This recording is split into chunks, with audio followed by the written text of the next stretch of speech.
ya memang lebih baik kita memberikannya itu dalam bentuk bervariatif lah, variatif apapun jenisnya. Meskipun kita memberikan pakan kering, tetap saja kita harus masih memberikan hijauan. Nggak ada yang namanya domba itu full dikasih pakan kering terus dalam jangka breeding dalam jangka waktu lama, teman-teman, itu akan bagus, apalagi untuk pemula yang masih minim ilmu. Tapi kalau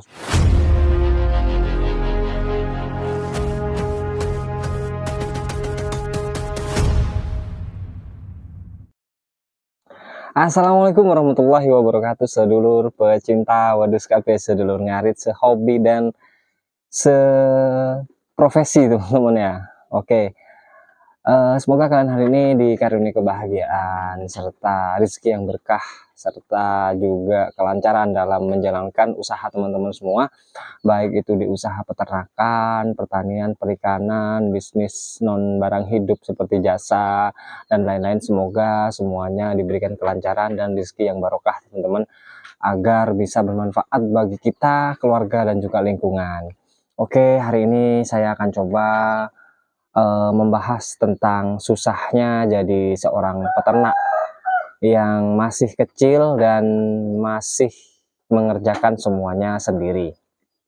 Nah, jadi buat teman-teman semua yang masih mau beternak dan masih baru mulai beternak, itu teman-teman jangan pernah putus asa, karena memang banyak orang-orang yang gagal di dunia peternakan itu karena putus asa dan karena capek.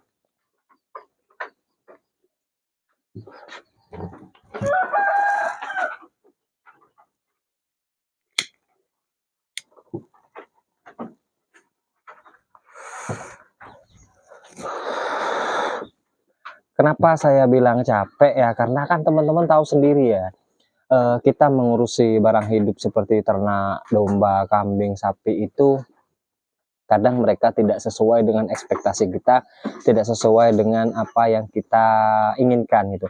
Kadang kita sudah capek-capek ngarit kan, ngarit rumput, cari rumput, dan itu kadang dia tidak mau makan, kadang makannya tidak habis, kadang cuma dimakan sedikit, terus dibiarkan sampai lama tetap nggak mau dimakan. Akhirnya kita harus cari lagi rumput yang jenisnya lain. Dan ngarit rumput itu tidak mudah, teman-teman ya. Tidak mudah dan tidak gampang.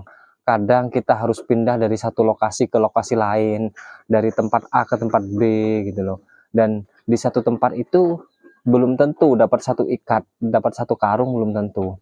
Kadang kita harus pindah ke beberapa tempat untuk bisa dapat satu ikat atau satu karung penuh untuk bisa kita kasihkan kepada ternak. Dan ketika dikasihkan kepada ternak, ternak itu belum tentu mau makan semuanya sampai habis.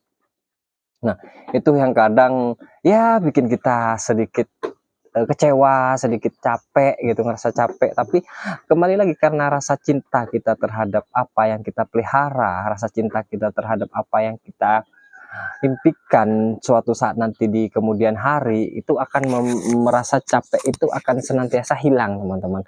Hilang digantikan oleh semangat. Nah, kebanyakan dari kita itu kan ketika sudah mulai capek, kita sudah mulai semangatnya turun, dan orang-orang sekitar kita itu banyak yang tidak mendukung, seperti itu. Nah, sebenarnya dukungan yang paling besar itu, yang paling sangat berarti adalah dukungan dari orang-orang di sekitar kita.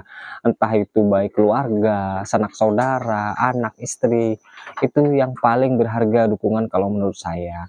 Tapi pada kenyataannya orang-orang jauhlah yang lebih mendukung kita dibandingkan keluarga kita sendiri. Makanya kan terkadang kita itu merasa kok kita kerja sendirian, kita seperti ini. Tapi memang kembali lagi, kalau kita punya impian besar di masa depan, kalau kita punya impian yang sangat-sangat besar di masa depan di dunia peternakan, dijalani aja dulu step by stepnya, dinikmati, teman-teman. Karena capek itu, tidak ada pekerjaan yang tidak capek, tidak ada pekerjaan itu yang tidak melelahkan. Semua pekerjaan memiliki tantangan tersendiri, semua pekerjaan memiliki kesusahannya tersendiri, dan semua pekerjaan itu memiliki nikmatnya tersendiri.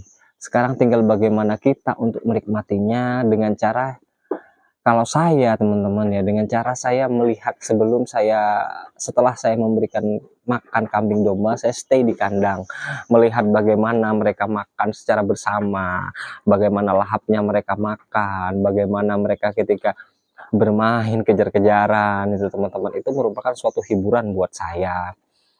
Sesuatu yang bisa membuat saya menghilangkan rasa capek sedikit teman-teman ya. Ketika saya sudah lelah mengarit, mencari rumput di pagi hari, bahkan pagi sama sore hari, itu membuat saya merasa lebih terobati. Jadi teman-teman yang pengen sukses katanya, yang pengen sukses di dunia peternakan dengan konsep pakan ABCD teman-teman ya, ABCDE, tapi pada dasarnya kalau memang ternak itu adalah ruminansi ya, alangkah baiknya kalau kita kasih mereka itu pakan berbentuk hijauan. Meskipun teman-teman itu memulai dengan pakan kering ya, dengan biaya yang mumpuni lah untuk membiayai ternak tersebut, teman-teman mumpuni kalau menurut saya.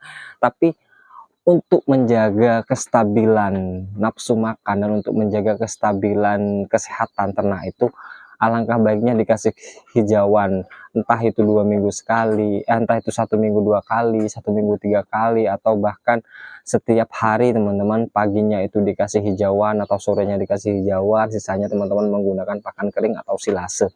Itu lebih baik kalau menurut saya, karena ini kesehatan ternak lebih terjamin dan juga apa namanya ya teman-teman ya, produktivitasnya juga lebih bagus. Jadi kalau misalnya teman-teman menggunakan pakan full kering itu tidak salah sebenarnya, tidak salah, tidak akan masalah. Tapi kalau teman-teman mainnya di konsep penggemukan, karena memang kalau kita pelihara dalam jangka waktu panjang, kalau menurut saya sih kurang bagus, karena memang ternak itu kan pada dasarnya memakan rumput, tapi kita kasih dia makanan yang lain seperti biji-bijian dan lain, dan itu kontinu secara terus-menerus. Apapun yang diberikan secara terus-menerus setiap hari teman-teman, itu tidak akan baik kalau itu tidak sesuai dengan kodratnya. Seperti teman-teman nih, misalnya kodratnya memakan nasi, sayur dan lain-lain ya kan teman-teman. Coba teman-teman hanya dikasih jenis daging dan daging tok teman-teman, daging-dagingan lah setiap hari. Apakah itu baik? Apakah teman-teman tidak bosan? Apakah teman-teman tidak ingin makan sayur? Apakah teman-teman tidak ingin makan jenis yang lainnya? Nah, seperti itu teman-teman. Daging itu pun kalau kita makan kan masih kita olah dengan berbagai macam rempah-rempah agar setiap hari itu masakannya berbeda jenisnya. Itu untuk menyiasati kebosanan agar kita tetap mau makan. Itu sama seperti domba teman-teman. Domba itu juga seperti itu, kita kasih dia pakan yang variatif, pakan yang sering berganti-ganti. Mungkin akan sedikit capek di kita, tapi manfaatnya itu banyak. Manfaatnya itu sangat banyak teman-teman saya itu yang dari awal itu mencoba menggunakan pakan full silase dan full kering teman-teman, sekarang mulai beralih ke hijauan, yang notabene hijauan itu susah untuk dilakukan sebenarnya, susah dan banyak makan tenaga dan waktu sebenarnya. Tapi kenapa mereka yang konsepnya itu breeding kembali beralih ke sana? Nah, karena itu tadi, variasi pakan membuat domba itu terjaga nafsu makannya, terus kesehatannya juga lebih stabil. Terus yang ketiga itu pertumbuhan dari cempe-cempenya dan anak-anakannya itu, air susunya juga itu tidak diragukan lagi teman-teman. Itu sangat bagus, air susunya akan banyak, pertumbuhannya cempenya juga akan bagus seperti yang kita harapkan. Sebenarnya hijauan itu menurut saya itu adalah pakan yang paling murah, karena kita bisa kita hitung itu di bawah Rp500 itu sudah paling mahal teman-teman. Di bawah 500 itu kadang kalau teman-teman bisa memanajemennya, Rp500 itu sudah termasuk pakan yang paling mahal kalau menurut saya.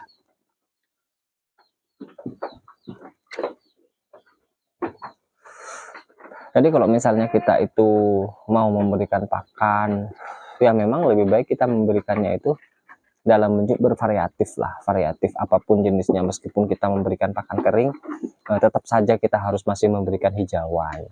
Nggak ada yang namanya domba itu full dikasih pakan kering terus dalam jangka breeding dalam jangka waktu lama teman-teman itu akan bagus apalagi untuk pemula yang masih minim ilmu. Tapi kalau sudah senior-senior yang sudah berternak 5 tahun ke atas, itu mungkin mereka sudah tahu ilmunya. Tapi kalau seperti kita, seperti saya, dan mungkin teman-teman yang baru beberapa bulan atau beberapa tahun mulai beternak, mungkin pasti akan berpikir untuk kembali ke hijauan lagi, karena memang ya minim lah untuk dari segi resikonya kalau menurut saya, dan dari segi biaya juga minim, nggak banyak gitu loh. Untuk pakan kering, pakan konsentrat dan lain-lain itu hanya pakan tambahan aja, termasuk silase itu hanya pakan tambahan yang akan kita berikan ketika kita tidak bisa untuk mengarit, atau kita tidak bisa untuk ini apa namanya, untuk dikala hujan, atau bisa kita berikan 1 hari 1 kali saja, di pagi hari atau di sore hari, sisanya kita berikan hijauan gitu teman-teman. Nah, jadi teman-teman harus bisalah memanajemen kandangnya agar teman-teman nanti bisa senantiasa sukses kita dalam dunia peternakan ini, senantiasa kita dalam dunia peternakan ini menjadi panutan, terutama buat keluarga kita sendiri dulu deh teman-teman, agar cibiran-cibiran tetangga-tetangga kepada kita nantinya itu akan menjadi ini buat mereka, akan menjadi penyesalan lah buat mereka, karena dari usaha kita yang mungkin melelahkan dan dianggap orang itu hina, tapi dari sana kita bisa menghasilkan sesuatu yang luar biasa, yang bisa memenuhi kebutuhan keluarga dan bahkan melebihi apa ya, melebihi ekspektasi mereka semua gitu teman-teman. Oke teman-teman, gitu aja video dari saya hari ini, semoga bisa bermanfaat buat teman-teman semua. Saya ucapkan banyak terima kasih atas dukungannya kepada channel ini. Oke, gitu aja. Assalamualaikum warahmatullahi wabarakatuh. See you next time.